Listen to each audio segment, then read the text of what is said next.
নমস্কাৰ civil mechanical আৰু ইলেক্ট্ৰিক্যাল engineering গ্ৰেজুৱেটসকলৰ কাৰণে ভাল খবৰ সিলেবাস কি হ'ব পৰীক্ষা কেতিয়া হোৱাৰ চান্সেছ আছে সকলোবোৰ কথা এই সেশনটোত গম পাই যাব সেই কাৰণে ভালদৰে মন দি শুনিব চাওক এই এডভাৰটাইজমেণ্টটো নিশ্চয় সকলোৱে পাইছে urban technical officer junior grade 3 civil engineer number of post 10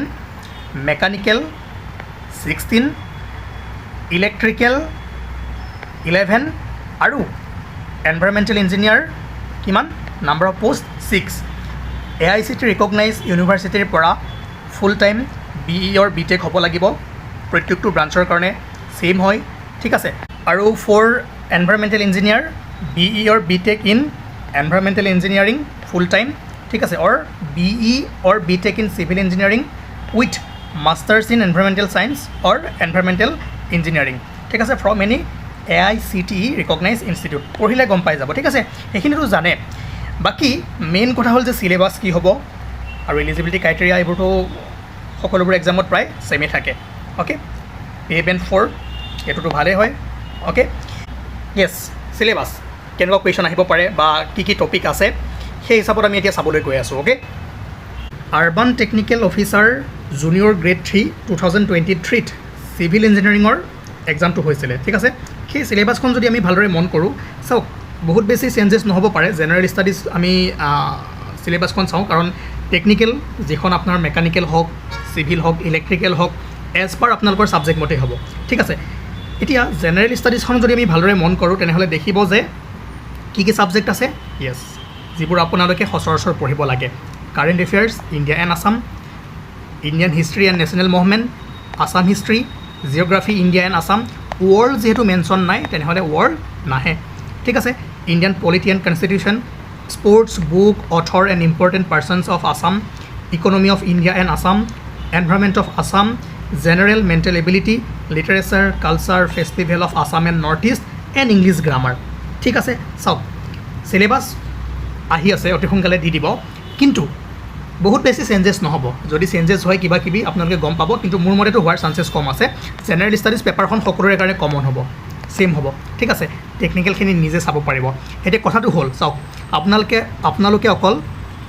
এইকেইটা ছাবজেক্ট এইটো এক্সামৰ কাৰণে পঢ়িলে নহ'ব আপকামিং যিমানবোৰ এক্সাম দিবলৈ গৈ আছে সকলোৰে কাৰণে জেনেৰেল ষ্টাডিজ কি হয় সেমে হয় জাষ্ট কাৰেণ্ট এফেয়াৰ্ছখিনি আপোনালোকে আপডেট হৈ যাব লাগে আৰু কাৰেণ্ট এফেয়াৰ্ছ ৰিলেটেড যিবোৰ ষ্টেটিক কুৱেশ্যন আহে সেইবোৰ চাব লাগে আৰু এই কামবোৰ কোনে কৰোৱায় য়েছ KS GS আছামে কৰোৱায় গতিকে এই সকলোবোৰ আপোনালোকে যদি একেবাৰতে ল'ব বিচাৰে ভালদৰে পঢ়িব বিচাৰে ঠিক আছে আৰু এক্সামৰ আগদিনাখনলৈকে চিলেক্টেড ইম্পৰ্টেণ্ট কুৱেশ্যন কৰিব বিচাৰে তেনেহ'লে প্ৰত্যেকজনে এই নাম্বাৰটোত কণ্টেক্ট কৰক 8822614404 লগতে আমাৰ হোৱাটছআপ গ্ৰুপ আছে এই গ্ৰুপৰ মই লিংক দি দিছোঁ লিংকত জইন কৰক তেতিয়া সকলোবোৰ ইনফৰমেশ্যন পাব আৰু এই ছাবজেক্টসমূহ আপোনালোকক প্ৰত্যেকটো এক্সামৰ কাৰণে লাগিব সেইকাৰণে বেছটো এবাৰে ক্লিয়াৰ কৰক আৰু আই থিংক আপোনালোকৰ বহুতৰে এই বস্তুবোৰ জানে পঢ়ি থৈ দিছে কিন্তু কুৱেশ্যন কৰা নাই বা কাৰেণ্ট এফেয়াৰ্ছৰ লগত আপোনালোকে আপডেট হৈ থকা নাই কেনেকুৱা কুৱেশ্যন আহে যিমানবোৰ এক্সাম হৈ গৈছে সকলোবোৰ এক্সামৰ PYQs আপোনালোকে কৰিব লাগিব কিন্তু কি হ'ব সময় যাব আৰু এইবোৰ কম সময়ত কোনে কৰোৱাব য়েছ KS GS আছামে ফ্ৰী অফ কষ্ট আপোনালোকক কৰোৱা হৈ আছে ইউটিউবত ঠিক আছে আৰু এই নাম্বাৰটোত কণ্টেক্ট কৰক আপোনালোকে যদি এই সকলোবোৰ ছাবজেক্ট ভালদৰে পঢ়িব বিচাৰে ইয়াৰ মেটেৰিয়েলছবোৰ ল'ব বিচাৰে তেনেহ'লে এতিয়াই আজি বা এইটো উইকৰ ভিতৰত যদি কণ্টেক্ট কৰে আপোনালোকক এটা ভাল ডিছকাউণ্ট দি থকা হৈছে আৰু লাইফ টাইমৰ কাৰণে আপোনালোকে এইটো ইউজ কৰিব পাৰিব আৰু ভালকৈ এটা চাকৰি ল'ব পাৰিব ঠিক আছে আৰু নতুন যেতিয়া চিলেবাছ আহিব এই বছৰৰ চিলেবাছ আহিব তেতিয়া আমি ভালদৰে ডিছকাশ্যন কৰিম কিন্তু যিমানবোৰ এক্সাম আমি দেখিছোঁ চিলেবাছ প্ৰায় সেমে থাকে ঠিক আছে আৰু টেকনিক্যাল ছাবজেক্টবোৰ চিভিলৰ কাৰণে আমি নতুন কোৰ্চ ষ্টাৰ্ট কৰিম কিন্তু বাকী ব্ৰাঞ্চৰ কাৰণে আমাৰ লগত কোনো তেনেকুৱা নাই কিন্তু জেনেৰেল ষ্টাডিজটো যিহেতু সকলোৰে কাৰণে সেম হয় তেনেহ'লে এই বস্তুখিনি আপোনালোকে পঢ়িব লাগিব ইম্পৰ্টেণ্ট কি য়েছ